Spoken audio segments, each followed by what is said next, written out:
இந்தோனேஷியாவில் மின்னல் தாக்கியதில் கால்பந்து வீரர் உயிரிழப்பு. இந்தோனேஷியாவில் மைதானத்தில் மின்னல் தாக்கியதில் கால்பந்து வீரர் செப்டேன் ரஹர்ஜா உயிரிழந்தார்.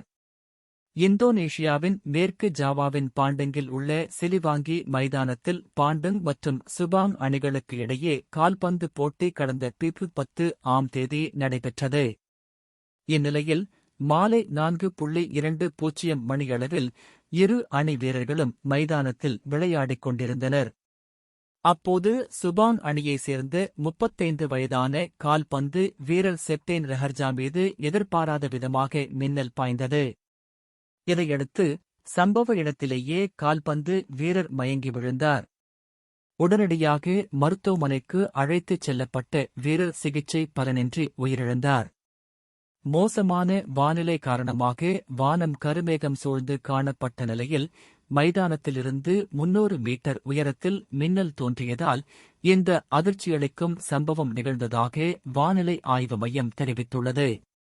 முன்னதாக கடந்த ஆண்டு மைதானத்தில் கால்பந்து வீரர் ஒருவர் மீது மின்னல் தாக்கியதில் அவர் தீவிர சிகிச்சைக்குப் பின் உயிர் தப்பினார் என்பது குறிப்பிடத்தக்கது.